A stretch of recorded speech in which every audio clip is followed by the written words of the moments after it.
Assalamualaikum warahmatullahi wabarakatuh. Kita ketemu lagi di materi selanjutnya, yaitu mengenai evaluasi hasil belajar. Ini sekaligus materi penutup perkuliahan psikologi pendidikan ya. Jadi saya jelaskan apa yang disebut dengan evaluasi hasil belajar. Lalu kenapa evaluasi hasil belajar itu perlu kita bahas. Yang pertama tentu ini berkaitan dengan kompetensi dari mahasiswa jurusan pendidikan ya. Jadi kalau kalian masuk ke jurusan atau fakultas pendidikan, maka outputnya yaitu mahasiswa punya dua kompetensi. Yang pertama yaitu bidang pengajaran, dan yang kedua adalah kompetensi dalam hal evaluasi. Jadi guru atau calon guru itu satu harus bisa ngajar ya, cara ngajarnya harus baik. Artinya harus bisa memilih metode mengajar yang tepat, menyampaikan materi-materi pembelajaran dengan baik sehingga mudah dipahami oleh anak, dan tentunya kompetensi pedagogik lainnya lah nanti pasti dapat di mata kuliah yang lain.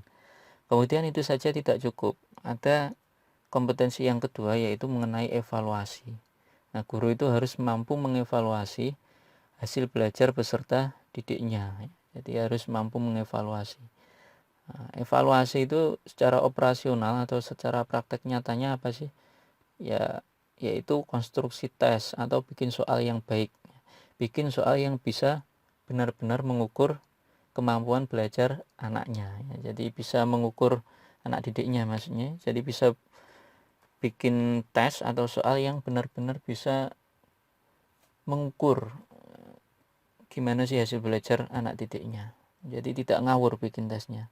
Nah, selama ini kita sering melihat ya, ada soal misalnya ujian apapun itu TS atau UAS, nah soalnya tidak terstandar. Maka itu harusnya ya bisa diperbaiki lah ya, karena kompetensi pendidik itu salah satunya evaluasi.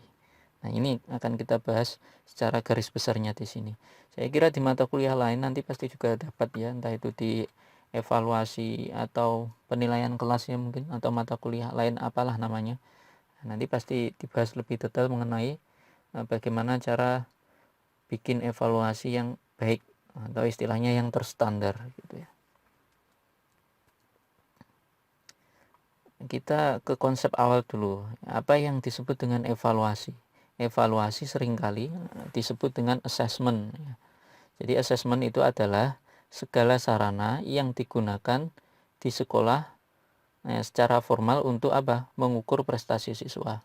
Bentuknya bisa macam-macam ya assessment itu. Bisa dengan kuis ya, atau dengan tes. Apa bedanya tes sama kuis? Ya hampir sama lah ya. Evaluasi tertulis atau evaluasi lisan juga bisa ya. Jadi evaluasi lisan juga bisa, atau misalnya dengan observasi juga bisa, tergantung siswanya itu kelas berapa, usianya berapa. Misalnya siswa SMA ya berarti kuis, tes ini cocok. Tapi kalau siswa TK ya evaluasinya berarti melalui observasi.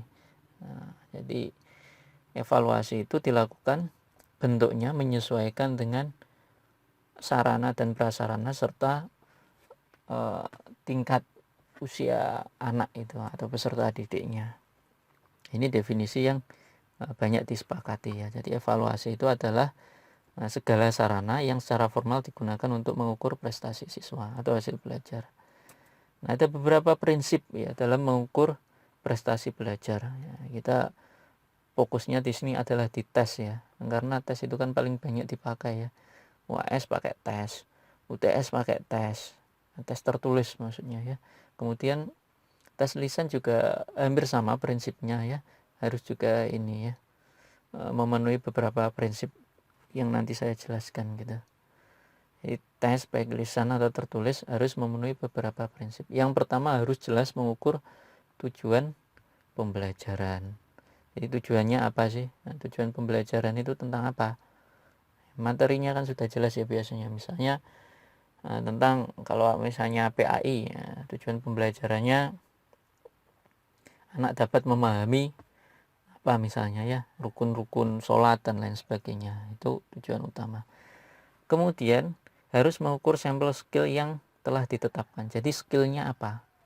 Ya, skillnya apakah praktek atau ya praktek atau demonstrasi gitu ya istilahnya, atau menghafal atau apa. Nah, skillnya itu harus jelas ya, harus jelas yang diukur. Jadi ujian itu harus mengukur skillnya itu harus jelas. Nah, jangan misalnya ada mata kuliah bahasa Inggris, ya mata kuliahnya speaking, maka skillnya harus bisa bicara, tapi ujiannya kok tulis, kan jadi lucu. Atau misalnya ada pelajaran TI ya, komputer, ya skillnya kan harus jelas, bisa ngoperasionalkan komputer, kok ujiannya tertulis, wah nanti kan jadi susah. Gimana, apakah bisa benar-benar representasi atau tidak. Atau misalnya mata kuliah statistik, ya, skillnya apa, mahasiswa bisa mengoperasionalkan perangkat lunak, apa SPSS, Microsoft Excel dan lain sebagainya, maka ya ujiannya harus praktek, ya, skill ya, bukan teori saja. Kemudian harus mencakup jenis item yang paling sesuai untuk mengukur hasil belajar. Jadi item, pertanyaan itu disebut dengan item ya. Jadi item itu ada 1, ada 2 dan lain sebagainya.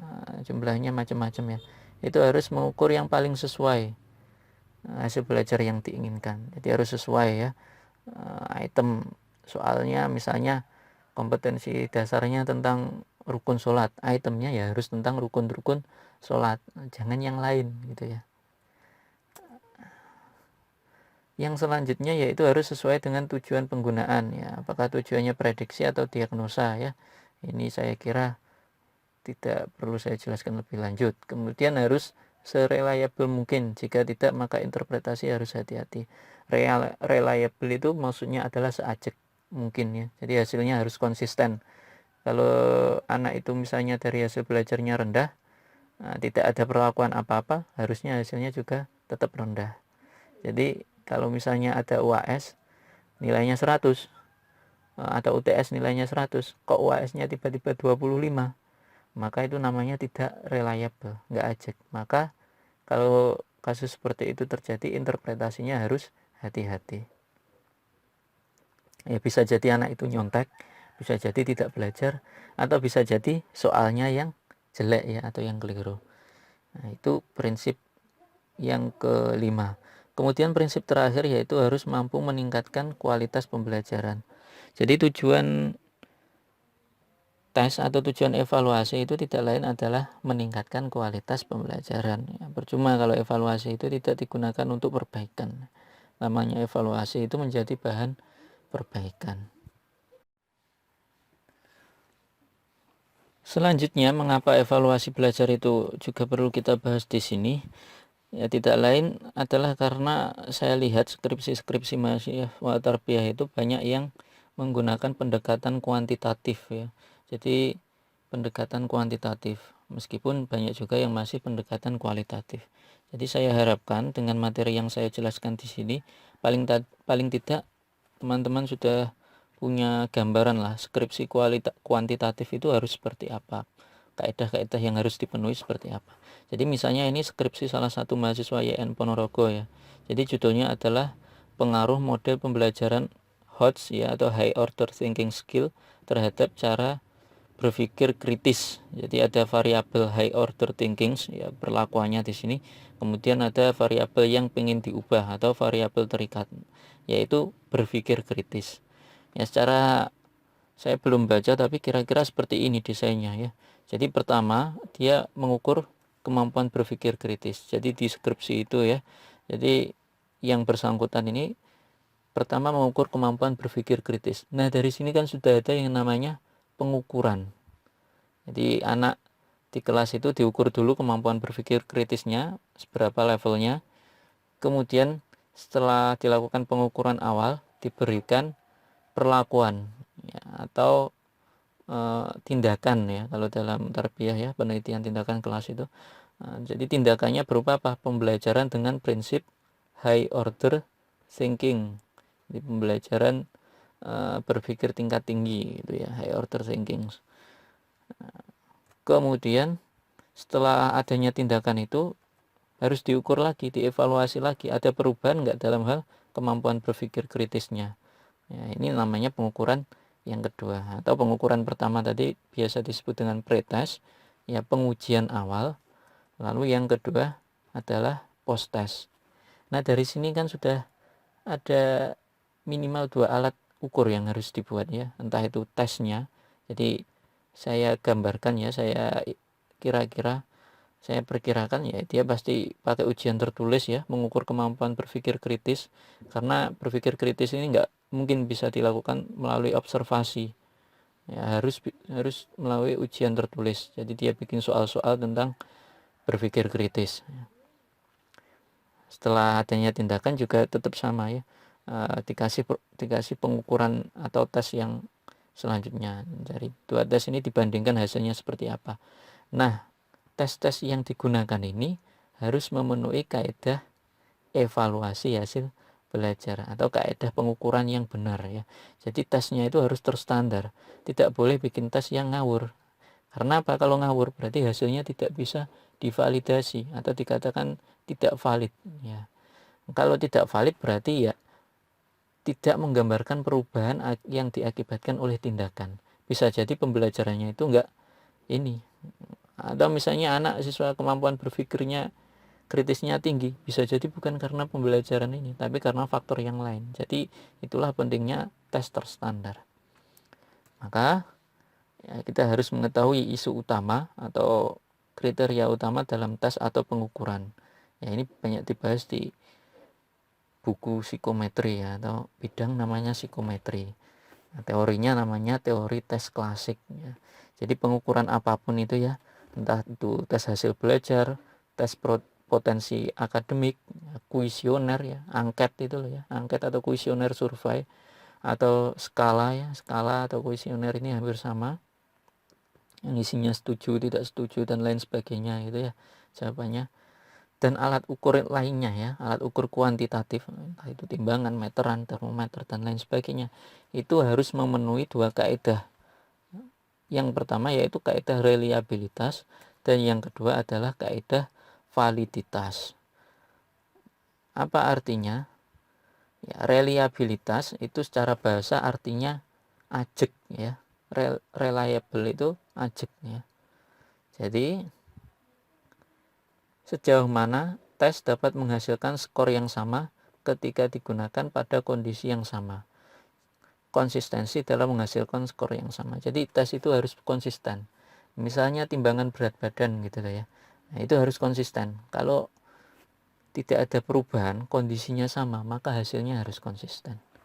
Kemudian validitas itu adalah ketepatan sebuah instrumen atau tes dalam mengukur dimensi yang hendak diukur. Jadi harus tepat ya, yang mau diukur itu apa. Nanti saya ulas secara singkat saja jenis-jenisnya, karena nanti pasti di mata kuliah lain juga akan dapat ya. Jadi reliabilitas itu adalah ajek. Jadi misalnya sampai nimbang berat badan gitu ya. Ini saya utamakan contoh yang paling mudah. Berat badan hari pertama ya, sampean puasa beratnya 160. Nah, ini ya misalnya contoh ekstrimnya.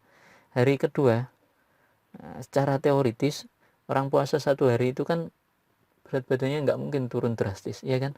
Turun ya paling cuma berapa gram gitu ya. Atau malah naik bisa-bisa ya. Tapi naiknya juga nggak akan drastis, maka hasilnya juga tetap akan di 160 atau sekitar ini. Itu namanya reliable ya. Kalau misalnya sampean kemarin nimbang misalnya beratnya 100, kemudian hari ini nimbang beratnya 40, maka itu tidak reliable, tidak ajek ya hasilnya ya, maka berarti timbangannya tidak akurat. Itu reliabilitas. Kemudian validitas ya, validitas ini ada berbagai macam ya, reliabilitas juga, tapi saya kira tidak perlu saya jelaskan lebih lanjut di sini. Validitas itu macam-macamnya. Yang pertama ada namanya validitas muka ya. Yang kedua validitas konstruk, yang ketiga validitas konkuren, dan yang keempat validitas prediktif. Ini di teori tes klasik seperti ini. Yang pertama yaitu validitas muka ya, atau face validity, yaitu apa? Nah, penilaian subjektif ya, sejauh mana tes nampak sesuai mengukur yang seharusnya diukur. Misal penilaiannya ya, tes ini nampak seperti tes intelijensi karena isinya Ada pertanyaan tentang berhitung, pertanyaan tentang bahasa, pertanyaan tentang kemampuan mengingat atau hafalan. Nah, itu dari tampangnya sudah kelihatan. Itu namanya validitas muka. Jadi dari tampangnya sudah kelihatan, dari wujudnya ya. Ini mudah mengukur kriterianya. Kemudian validitas yang kedua adalah validitas konstruk ya. Seberapa jauh tes dapat mengukur apa yang diukur sesuai dengan konstruk teori yang digunakan. Misalnya tes IQ tergantung pada model teori apa yang digunakan. Atau kalau dalam tes hasil belajar ya tergantung indikator pencapaiannya apa. Itu bisa dijadikan salah satu acuan untuk mengukur validitas konstruk. Jadi indikator pencapaiannya siswa bisa berbicara bahasa Inggris dengan baik. Nah, berarti kan tesnya harus latihan ngomong. Nah, soal-soalnya seperti itu. Atau misalnya tes matematika ya, isinya tentang rumus-rumus apa, misalnya rumus luas atau rumus keliling, persegi dan lain sebagainya. Maka soalnya itemnya ya harus tentang itu, sesuai dengan indikatornya. Yang ketiga ya, yaitu validitas konkuren, yaitu tes mampu menghasilkan skor yang hampir sama jika dibandingkan alat tes lain yang sebelumnya telah divalidasi mengukur konstruk yang sama. Jadi misalnya jika ada sampean menyusun hasil tes belajar ya, katakanlah tes belajar PAI, indikatornya sama ya, materi tentang rukun sholat, maka bisa dibandingkan dengan tes PAI dari guru lain gitu ya. Itu hasilnya skor antar siswa itu berbeda apa enggak? Kalau berbeda jauh, nah berarti jangan-jangan alat ukur yang kita susun itu tidak valid gitu ya. Itu harus dikoreksi lagi seperti itu. Kemudian yang terakhir yaitu validitas prediktif. Sejauh mana tes mampu merefleksikan performa pada tes yang akan datang. Jadi misalnya tes potensi akademik itu harus punya validitas prediktif. Mengukur apa? Performa akademik siswa atau nilai ya. Atau kalau dalam mahasiswa itu IPK. Jadi TPA itu harus berkorelasi dengan IPK-nya. Jadi kalau sampai tes potensi akademik hasilnya tinggi, IPK-nya harus tinggi. Seharusnya seperti itu ya. Validitas prediktif itu seperti itu.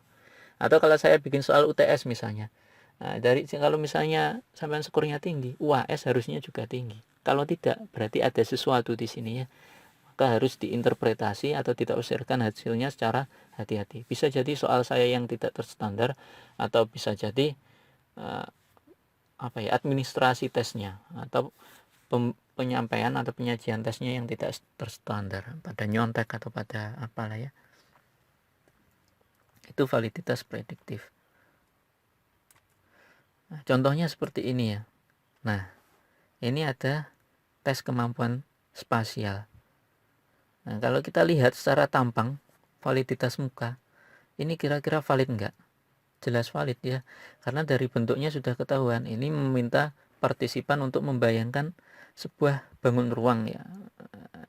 Jadi nanti dibayangkan kira-kira yang sesuai ini yang mana, jawaban yang mana. Maka ini yang namanya kaidah validitas mukanya sudah terpenuhi ya. Ya. Atau misalnya ini tes kemampuan aritmatik ya.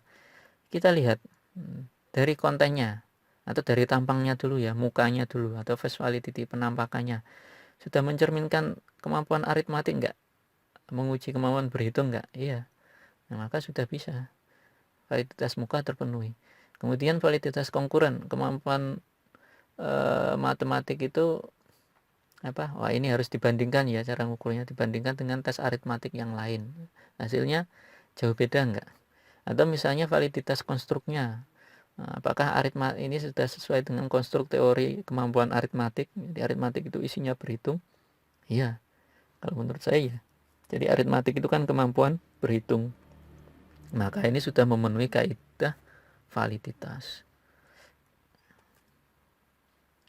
Atau misalnya ini contohnya ya, ini anak PAI misalnya ya. Ini ada tes seleksi kompetensi bidang PAI. Ya, gimana cara ngukur reliabilitasnya? Ya berarti harus ini kan. Jadi antar item ini ya. Pertanyaan 1, pertanyaan 2. Kalau dia bisa jawab pertanyaan 1, ini misalnya temanya masih sama, harusnya dia juga bisa menjawab pertanyaan yang kedua. Ini kan tentang tema-tema sifat Allah ya. Ini reliable namanya ya. Salah satu contoh bagaimana menguji reliabilitas itu. Tentu uji lebih lanjut itu harus memakai yang namanya analisis statistik. Kemudian dari sisi validitasnya, satu dari mukanya, penampakannya sudah sesuai belum dengan tes pendidikan agama Islam, ya sudah, karena ini soalnya tentang PAI konkuren, ya konkuren itu dibandingkan dengan tes PAI yang lain, maka ini harus kita ukur melalui statistik ya. Kalau konstruknya, nah gimana cara mengukur ini konstruknya sudah sesuai dengan kemampuan PAI apa belum? Ya dikonsultasikan dengan guru agama Islam atau ilmuwan agama Islam, jadi entah itu kiai, entah itu siapa ya. Jadi ini sudah sesuai belum dengan tema-tema dalam pendidikan agama Islam. Kemudian prediktif ya, jadi bisa memprediksi kapasitas dia, pengetahuan dia dalam bidang pendidikan agama Islam. Itu. Jadi dua prinsip itu harus terpenuhi ya, tidak bisa tidak terpenuhi, semuanya harus terpenuhi ya. Jadi alat tes itu harus memenuhi kedua prinsip reliabilitas dan validitas. Reliabilitas, jadi alat tes itu kalau saya gambarkan di sini ya, ini gambar yang pertama, reliable but not valid. Jadi alat tes itu kalau reliable saja itu belum cukup, hasilnya mungkin sama tapi tidak valid, tidak mengukur apa yang diukur gitu ya. Yang kedua, reliable and valid, ini yang paling ini yang harus dipenuhi ya. Jadi reliable dan valid ya. Jadi tepat sasaran, mengukurnya jelas dan hasilnya reliable, ajak ya, konsisten. Ya, kalau yang seperti ini tidak reliable, alat tes yang tidak reliable, hasilnya tidak konsisten, itu jelas tidak valid. Maka pengukurannya ya bisa dikatakan nggak valid. Ya, hasil pengukurannya tidak valid. Dan yang terakhir yaitu tools atau pengujian reliabilitas dan validitas itu melalui media apa toh? Nah, ya kalau mau manual ya berhitung pakai kalkulator. Jadi rumus menghitung reliabilitas atau validitas konstruk ya itu ada, bisa dilakukan secara manual lewat kalkulator. Tapi ini kayaknya banyak yang tidak suka ya, apalagi di era sekarang ya, di mana kita dituntut untuk bekerja secara cepat ya. Jadi ini unlikely lah. Jadi sudah banyak ditinggalkan ya. Kecuali ini kan perangkat zaman dinosaurus ya. Kecuali kalau mau ribet ya, terserah. Atau misalnya yang agak canggih sedikit ya, Microsoft Excel. Itu rumus-rumusnya juga bisa kita pakai gitu ya. Ada rumus-rumus Microsoft Excel gitu ya untuk menghitung reliabilitas gitu. Tapi ini juga bikin pusing ya. Mahasiswa kadang tidak suka ya, terlalu banyak sintaks gitu ya, jadi harus paham kode-kode ya, maka rumit. Nah ini biasanya yang paling disukai mahasiswa, yaitu SPSS, tinggal drag and drop atau istilahnya tinggal klik saja gitu ya. Jadi tidak perlu bikin sintaks, tidak perlu ngedit sintaks, coding dan lain sebagainya, sangat sederhana gitu ya. Maka itulah mengapa kalian itu dapat mata kuliah statistik, karena itu menunjang kemampuan evaluasi hasil belajar atau konstruksi alat tes itu ya. Atau jelas itu sangat diperlukan ketika kalian akan bikin skripsi dengan pendekatan kuantitatif ya. Tidak bisa tidak ya, reliabilitas dan validitas ini harus dipenuhi ya dalam alat ukurnya. Nah itu saja ya. Nah, dan perlu diingat ya, perlu diketahui ini kemampuan yang layak jual ya. Jadi kalau bikin soal, bikin tes, nah itu jangan dikira itu sesuatu yang murah ya.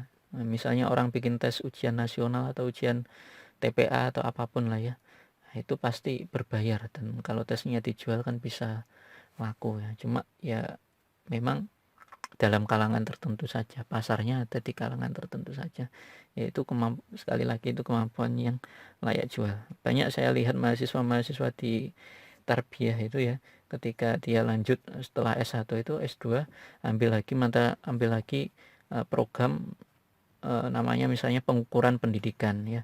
Nah, itu banyak yang ambil jurusan seperti itu.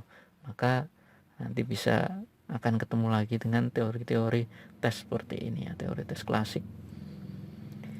Saya kira itu dulu penjelasan dari saya. Kalau ada pertanyaan silahkan disampaikan di grup WhatsApp Ya, saya akhiri ya. Bila ada kekurangan saya mohon maaf yang sebesar-besarnya. Saya tutup. Wassalamualaikum warahmatullahi wabarakatuh.